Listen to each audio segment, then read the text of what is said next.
আসসালামু আলাইকুম। মম অ্যান্ড সেতু ব্লগে সকলকে স্বাগতম।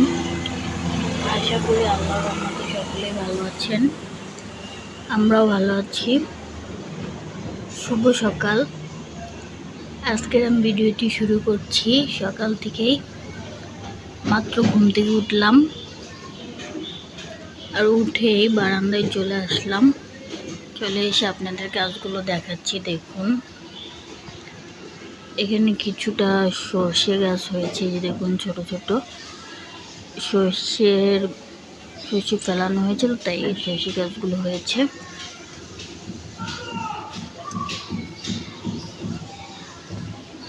আজকে সকাল থেকেই রোদ, আবার মাঝে মাঝে মেঘ হয়। দেখুন,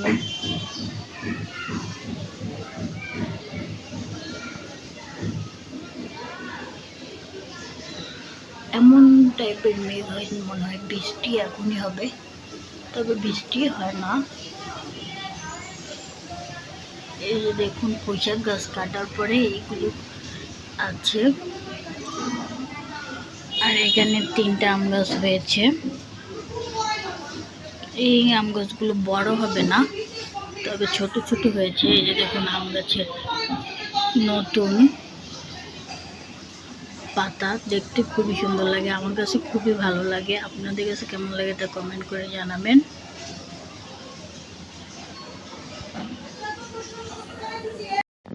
দেখুন, আজকে আমাদের বাসায় রান্না করা হবে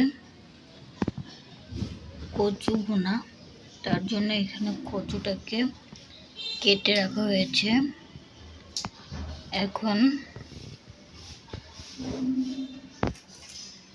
ভালো করে ধুয়ে তারপরে সেদ্ধ করা হবে। সেদ্ধ করে বেটে তারপর রসুন, পেঁয়াজ, মরিচ দিয়ে ভুনা করা হবে। এভাবে কচু ভুনা করলে খেতে খুব ভালো লাগে।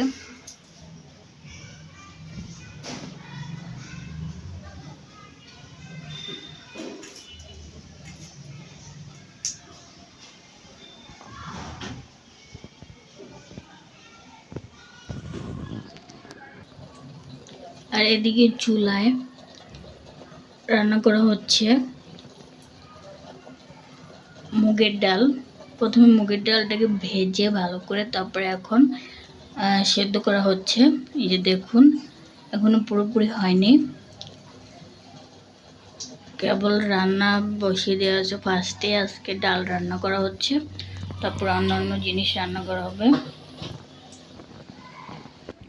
আর এদিকে দেখুন, কিছুটা রসুন বেছে রাখা হয়েছে, আর কিছুটা চিকচিক করে কাটা হয়েছে। রান্নার সব উপকরণ আগে থেকে রেডি করে রাখলে রান্না করতে খুবই সুবিধা হয়, আর রেডি না থাকলে একটু ঝামেলায় পড়া লাগে।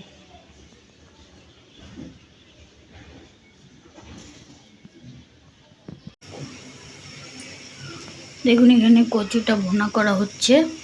প্রথমে সেদ্ধ করে কচুটা বেটে নেওয়া হয়েছে, এখন ভুনা করা হচ্ছে। এভাবে আস্তে আস্তে করে নাড়তে থাকতে হবে, নাহলে নিচে লেগে যাবে। আস্তে আস্তে এটা ভাজা ভাজা হতে হবে।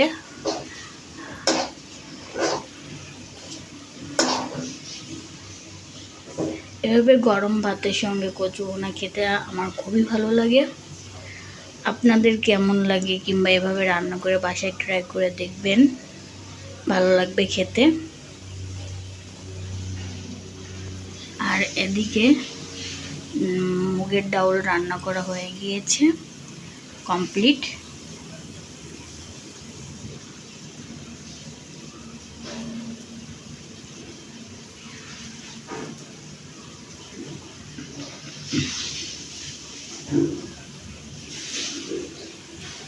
আর এদিকে কচু ভুনা করা হচ্ছে কেবল।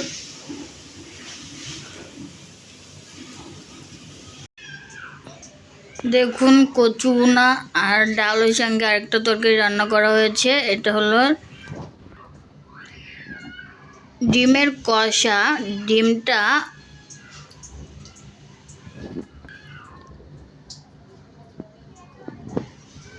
এই রান্নাটা করা হয়েছে প্রথমে মশলা কষিয়ে, তারপরে ডিমটা ফাটিয়ে, তারপরে মশলার ভিতরে অর্থাৎ মশলার ঝোলের ভিতরে ডিমটা ছেড়ে দেওয়া হয়েছে। তারপর আস্তে আস্তে এরকম হয়ে গিয়েছে।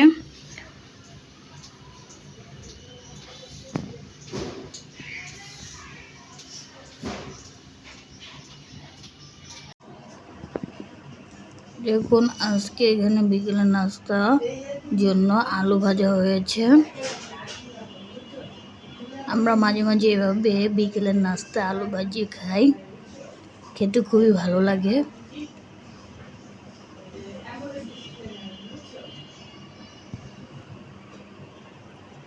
এভাবে ভাজলে খুবই মচমচে হয়।